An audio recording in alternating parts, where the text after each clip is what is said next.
आकृति से धर्म के रूप में श्रीमद नारायण प्रकट हुए और दक्षिण यज्ञ स्वरूप नारायण प्रकट हुए और दक्षिणा के रूप में उनकी पुत्री भी हुई। बोलो राधे राधे।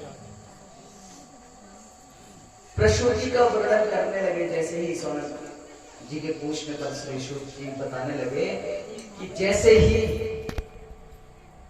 दूसरी तीसरी पुत्री कौन थी, स्वयं भगवान की प्रसूति। बोलो राधे राधे। आकृति, देवहूति और प्रसूति, इनका विवाह हुआ प्रजापति दक्ष से। दक्ष के यहाँ प्रसूति से 16 कन्याएं हुई। 16 कन्याओं में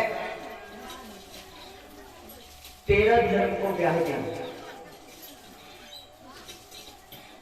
एक अग्नि को, एक स्वधा को,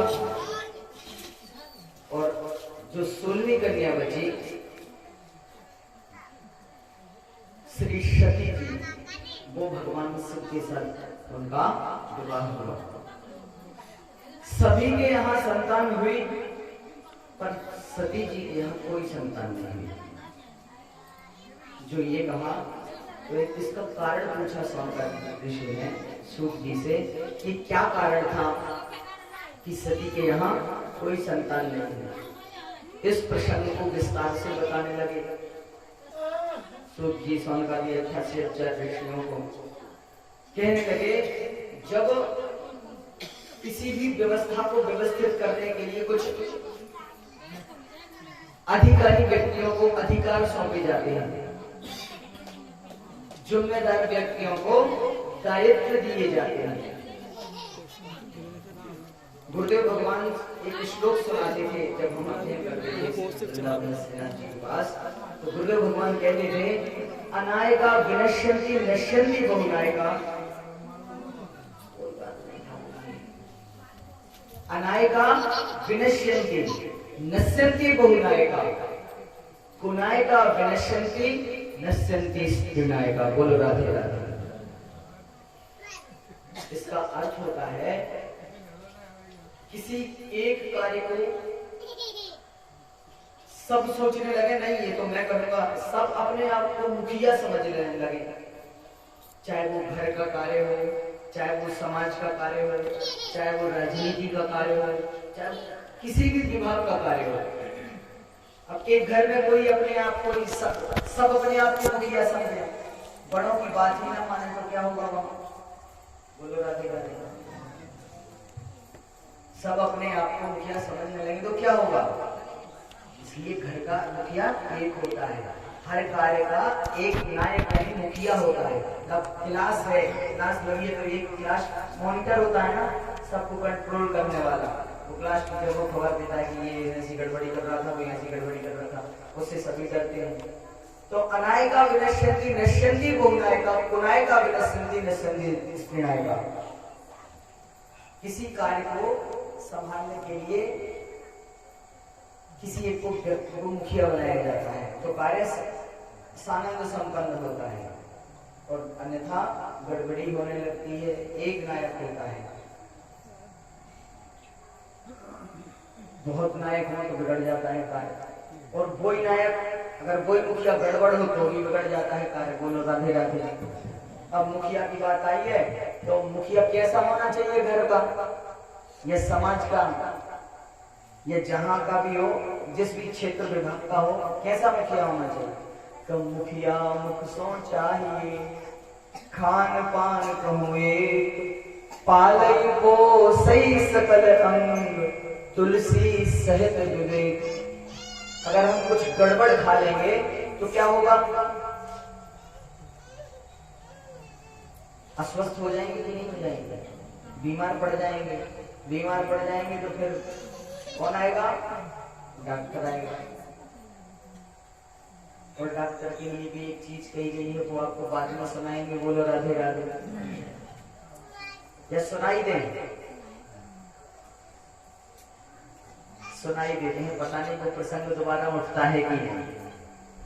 कहा गया है वैद्यराज नमस्तुभ्यं यमराज सहोदरम हे वैद्यराज, तुम्हारे लिए नमस्कार है। आप साक्षात यमराज के भाई हो। वैद्यराज नमस्तुभ्यम यमराज सहोदर। यमः हरति प्राणानि वैद्यः प्राण धनानि च। बोलो राधे राधे। यमराज और यम के दूत तो केवल प्राणों का हरण करते हैं, और आप श्री है ना यमराज के भाई। डॉक्टर को वैद्यराज पर यमराज की भाई की संज्ञा दी गई है। तो आप प्राणों के साथ साथ हमारा धन भी हरण करके ले जाते हैं। लगभग जितने एम्स में जाते हैं बड़े बड़े बीमार रोगी, जाते हैं कि नहीं जाते? आप लोग खबर सुनते हो कि नहीं? डॉक्टर उसको रखे रहते हैं एम्स में, पानी का पैसा बनाते रहते हैं। मर गया है,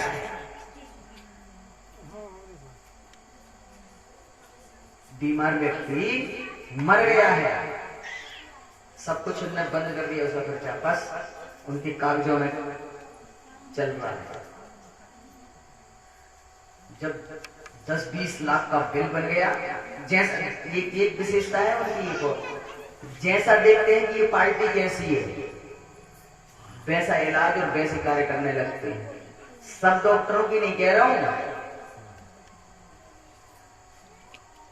लगभग। तो वो क्या करते हैं? यमः हरति प्राणानि वैद्यः प्राण धनानि च। यमराज तो केवल प्राणों का हरण करते हैं, और डॉक्टर प्राणों के साथ साथ धन का भी हरण कर लेते हैं। तो कहने का तात्पर्य है, मुखिया मुख सो चाहिए, खान पान कहूंगे, कहां की बात कहां चली जाए। बोलो राधे राधे। इसीलिए तो कहते जो वक्ता की बात में बात, बातें कभी खत्म नहीं होती। इसीलिए कहते हैं आप लोग शांत रहा करो। अगर नहीं भी बोलोगे तो भी काम चल जाएगा। ऐसा तो नहीं होगा कि हम अगर ये चीज ये शब्द उसको उस समय ना बोलते, इसी समय ना बोलते तो कुछ बहुत बड़ा अनर्थ हो जाता है। ऐसा तो नहीं है ना? समझ में द्वारा ही जाएगा। हम क्या कहना चाहेंगे? समझ में द्वारा है ना? हाँ। तो कहने का तात्पर्य है, मुखिया मुख सो चाहिए, खान पान कहूं एक, पालई पोसई सकल अंग। अगर नहीं खाएंगे तो हाथ काम नहीं करेंगे, चलना फिरना उठना बैठना सब कुछ गड़बड़ हो जाएगा। और कुछ गड़बड़ खा लेंगे तो भी गड़बड़ हो जाएगा, ज्यादा खा लेंगे तो भी गड़बड़ हो जाएगा। तो भोजन भी मिताहार। देखिए कल भी इसका वर्णन आने वाला था कि आहार कैसा होना चाहिए। मिताहार, मित यानी सीमित, भूख से कम खाना चाहिए। जितनी भूख है उतना कभी नहीं खाना चाहिए। भरपेट भरपेट खाए और फिर चलने की लिए इच्छा नहीं का, आप तो भैया बिस्तर देखो, खाए पिए और देखा जाए। तो हमें सीमित मात्रा में आहार लेना चाहिए। गीता में भगवान भी कहते हैं मिताहारी बने। हे अर्जुन, विद्यार्थी के लिए, बच्चों के लिए तो कम ही खाना चाहिए। 5 लक्षण है हाँ विद्यार्थियों के, वो लगभग सभी जानते हैं। अल्पाहारी गृह त्यागी, काग चेष्टा वो ध्यानम, स्वान निद्रा तथैव। अल्पाहारी गृह त्यागी विद्यार्थी 5 लक्षण। ये श्लोक सुना है कि नहीं सुना आप लोगों ने? क्या है 5 लक्षण? घर का त्याग करने वाला विद्यार्थी 5 लक्षण। तो विद्यार्थियों के 5 लक्षण है। कम खाने वाला, कम सोने वाला, बगला की तरह ध्यान वाला। बगला जब मछली पकड़ता है तो क्या करता है? नदी में खड़ा हो जाता है एक पैर से। मछली समझती है एक ही लकड़ी खड़ी होगी, वो एक पैर उठा लेता है। बको ध्यानम, एक पैर उठा लेता है और अपनी परछाई के नीचे जल में देखता है कि यहाँ मछली को आना ही आना है। और मछली आई तो तुरंत पकड़ा और उड़ गया। काक चेष्टा, कौवे जैसे बिल्कुल तुरंत चेष्टा करने में स्फूर्ति दिखानी चाहिए। कौवा क्या करता है? आपने देखा है कौवे को कुछ चुनते खाते हुए? कौवा एक जगह नहीं बैठता, तुरंत चेष्टा यानी चंचलता नहीं, चंचलता में और चेष्टा में अंतर है। मतलब कार्य करने की क्षमता। काक चेष्टा बहु ध्यानम स्वान निद्रा तथा। कुत्ता कई रातों से जग रहा हो, कुत्ते की एक विशेष आदत होती है, रात में जगता है, दिन में सोता है। तो इससे ये शिक्षा नहीं लेनी है कि रात भर पढ़ो और दिन भर सो। स्वान निद्रा का तात्पर्य है कुत्ते को तुरंत, कुत्ते के पास से कोई तुरंत निकलेगा, वो उठ के तुरंत खड़ा होता है, आलस नहीं करता कि भैया अभी उठ रहे हैं 5 मिनट और दे दो। आजकल के लोग क्या करते हैं, बस 5 मिनट बाद उठ रहे हैं, बस 10 मिनट और 10 मिनट और सो लेंगे, बस 10 मिनट में जगा देगा। और इधर 10 मिनट की एक झक के लिए की आधा घंटा 1 घंटा पार हो गया। कहने का तात्पर्य है अल्पाहारी से ये प्रसंग आ गया, कम खाना चाहिए, मिताहारी। तो कुछ गड़बड़ खा लेंगे तो भी शरीर अस्वस्थ हो जाएगा, ज्यादा खा लेंगे तो भी सीमित मात्रा में लेना है भोजन। कम खाएंगे स्वस्थ रहेंगे, ज्यादा खा लेंगे अस्वस्थ हो जाएंगे।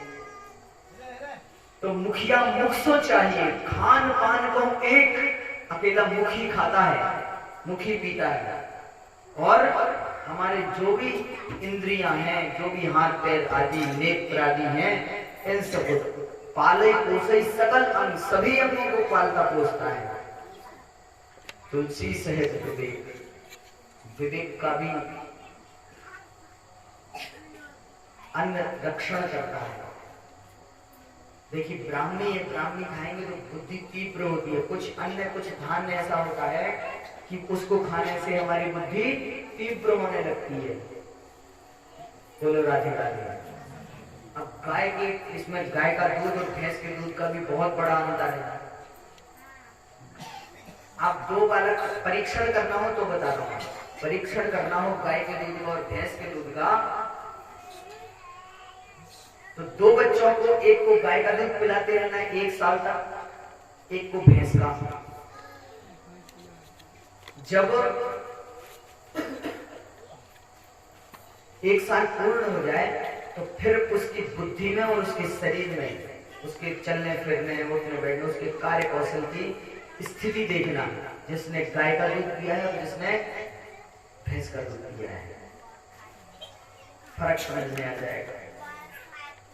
उससे भी कम समय में एक फर्क देखना है गाय के दूध का और बैल के दूध के, भैंस के दूध का, तो क्या करना होगा, दीपक जलाना, गाय के दूध घी का और भैंस के घी का।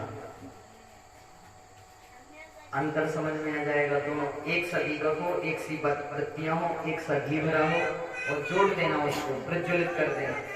आधे घंटे में अंतर समझ में आ जाएगा। बोले वृंदावन बिहारी लाल की।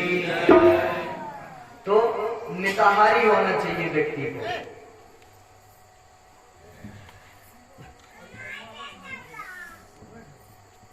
अल्पाहारी होना चाहिए। अल्पाहारी का तात्पर्य ऐसा नहीं कि बिल्कुल कम ही खाने, 4 की भूख है तो 2 खाओ। अब ऐसे क्या हुआ कि प्रसंग दक्ष प्रजापति के यहां से बढ़ गया। कहने लगे प्रजापति को 10 ब्रह्मा जी के 10 मानस पुत्र थे ना, मरीचि, अत्रि, अंगिरा, पुलस्त, पुलह, क्रतु, भृगु आदि, वशिष्ठ, दक्ष और देवर्षि नारद। ये जो 10 प्रजापति थे, इन प्रजापतियों का अधिपति बना दिया किसको, दक्ष को। और अब जब दक्ष ने प्रजापतित्व स्वीकार कर लिया, दक्ष प्रजापतियों के अध्यक्ष बन गए, तो बड़े अधिकार दक्ष जब पावा, यते अभिमान हृदय सब आवा। बड़े अधिकार दक्ष जब पावा, अति अभिमान हृदय तब आवा। जब व्यक्ति को अधिकार मिल जाता है, अगर वो विवेक से कार्य नहीं करता है, बुद्धिमत्ता नहीं दिखाता है, तो क्या होता है? अहंकार आ जाता है। और अहंकार किसी का नहीं रहा, घमंड किसी का नहीं रहा इस धरती पर। बोलो राधे राधे।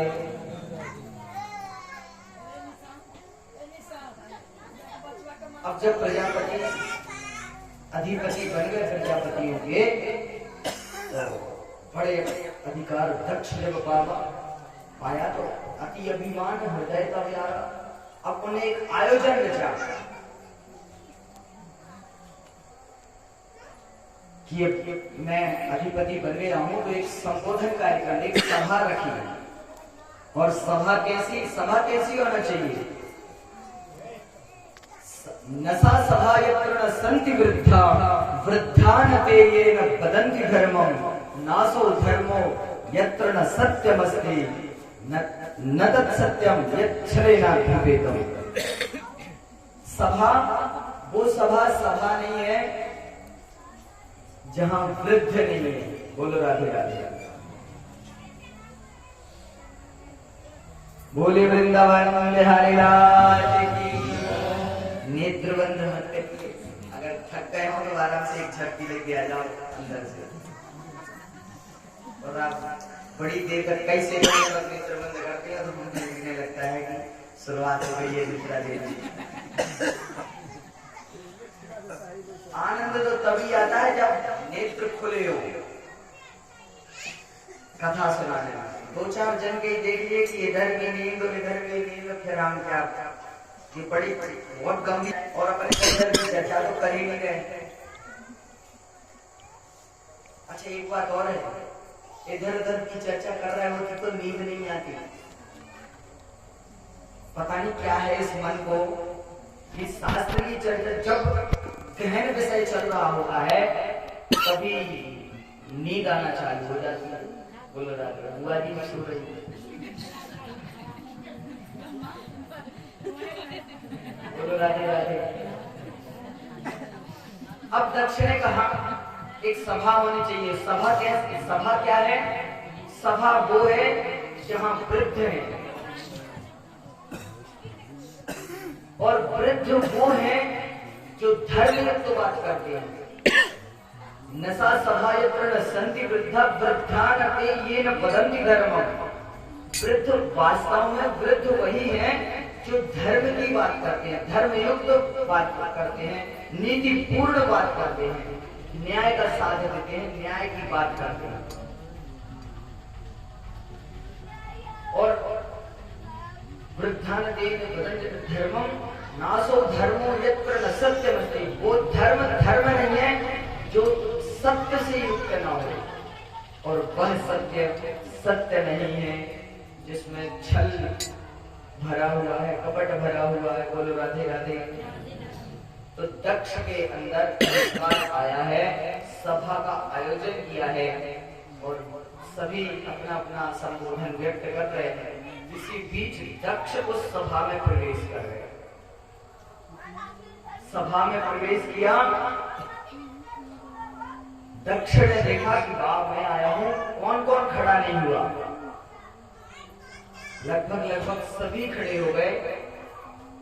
भगवान विष्णु नारायण वहां गए नहीं थे उस सभा में। ब्रह्मा जी और भगवान शिव, इंद्र आदि सभी देव, 10 दिक्पाल आदि और प्रजापति आदि ये सारे जन उपस्थित थे। दक्ष ने विचार किया कि मेरे पिताजी अगर खड़े नहीं हुए तो कोई बात नहीं, पिता तो गुरु तुल्य होता है, गुरु ही होता है, परंतु शिव खड़े क्यों नहीं हुए? शिव को खड़ा होना चाहिए मेरे सम्मान स्वागत सत्कार में। अगर मेरे दामाद ने मेरा सत्कार नहीं किया तो मेरे प्रजापति बनने का क्या तात्पर्य? हमने ये जो आयोजन किया है ये किस लिए किया है?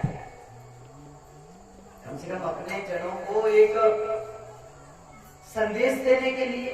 और अपने तो अगर अपने ही सम्मान नहीं करेंगे तो कौन करेगा भैया? देखो दक्ष इतने सम्मान के रूपे कि भगवान शिव के लिए कह रहे हैं कि हमारे खड़े क्यों नहीं हुए। बड़े अधिकार दक्ष देव का बड़ा अधिकार प्राप्त। तो कहने लगे दक्ष, श्रूयताम ब्रह्मर्षयो में सहदेवा सहाग्नया साधूनाम ब्रतो वृत्तम न वृत्तम न च मत्सरा। साधूनाम ब्रतो वृत्तम न ज्ञानान न च मत्सरा। हे ब्रह्मर्षियों, हे प्रजापतियों, जो मैं कह रहा हूं वो सुनो। श्रूयताम ब्रह्मर्षयो सहदेवा सहाग्नया, देवताओं के साथ अग्नया। अग्नि कितने प्रकार की होती है? 49 प्रकार की होती है। बोलो राधे राधे। कई प्रकार की अग्नि होती है। जल में भी अग्नि होती है कि नहीं होती? आज विज्ञान ने खोजा है।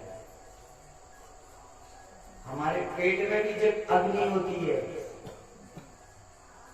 और सामान्य अग्नि है वो तो है ही है। ये 3 प्रकार की अग्नि तो होती है। जंगल की अग्नि को दावानल बोलते हैं, ये चौथी अग्नि है। 49 प्रकार की अग्नि होती है।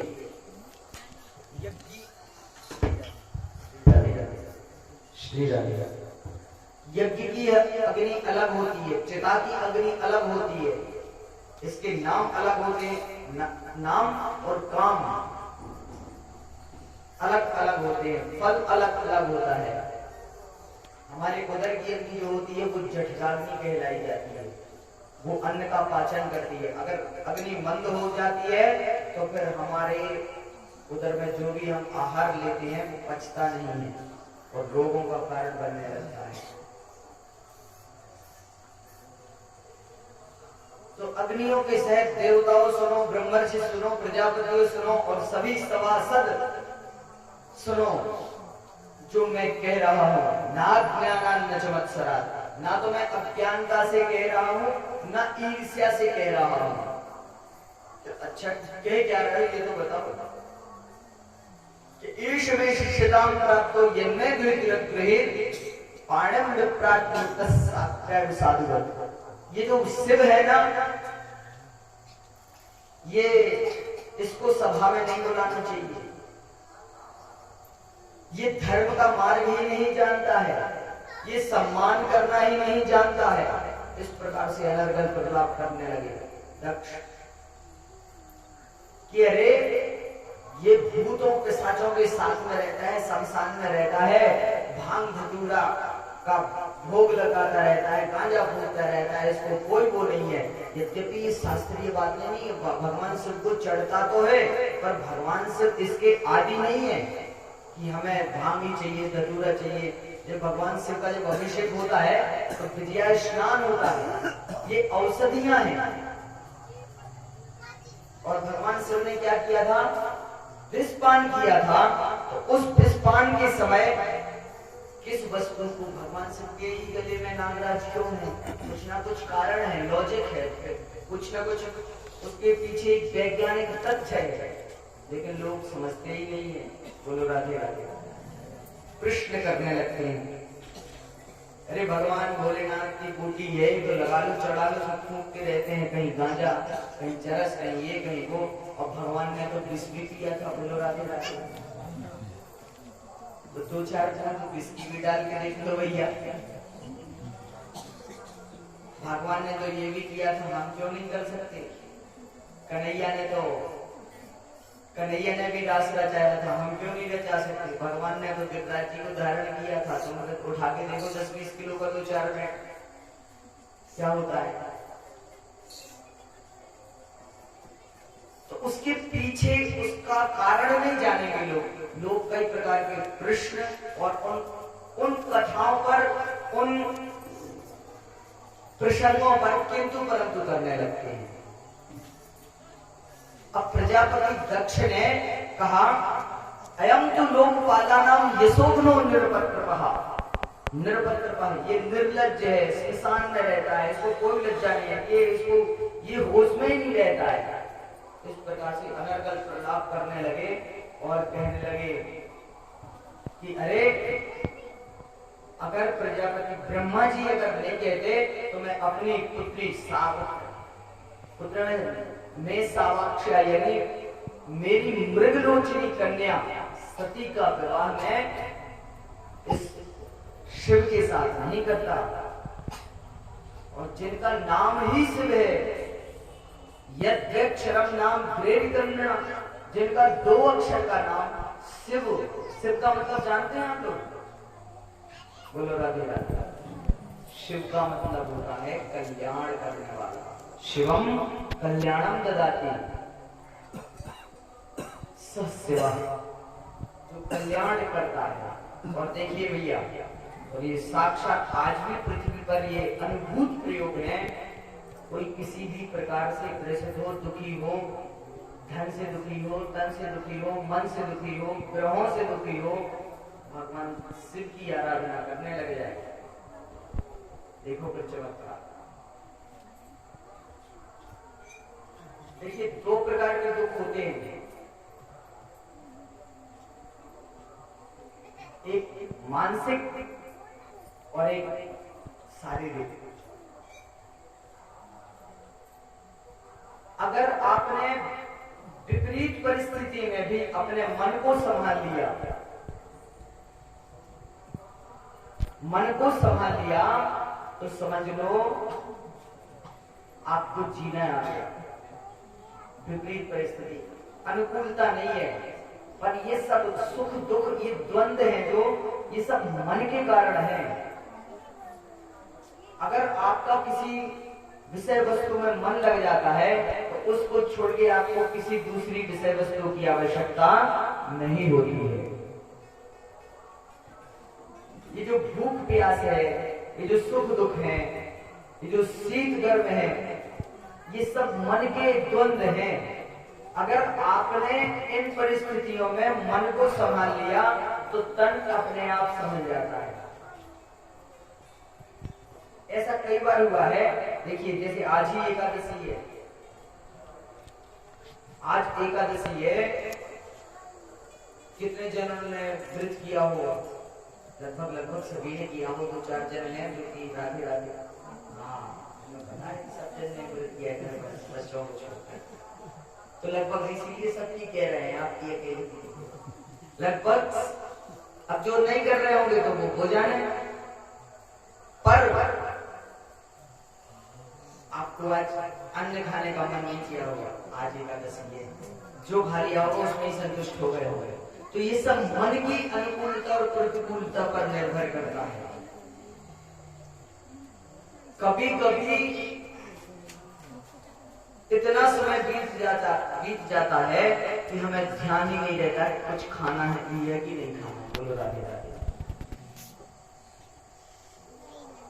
कुछ पीना भी है कि नहीं पीना है। और जब सामने आ जाता है तो हाँ यहाँ भोजन करना था, भूल गए भोजन करना।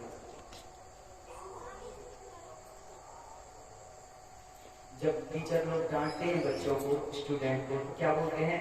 सब कुछ भूल जाता है, खाना नहीं भूलता है, पढ़ना भूल जाता है। वो झूठ बोलता है वहां जाकर स्कूल में। बोलो राधे राधे। आप वहां क्यों देख रहे हैं?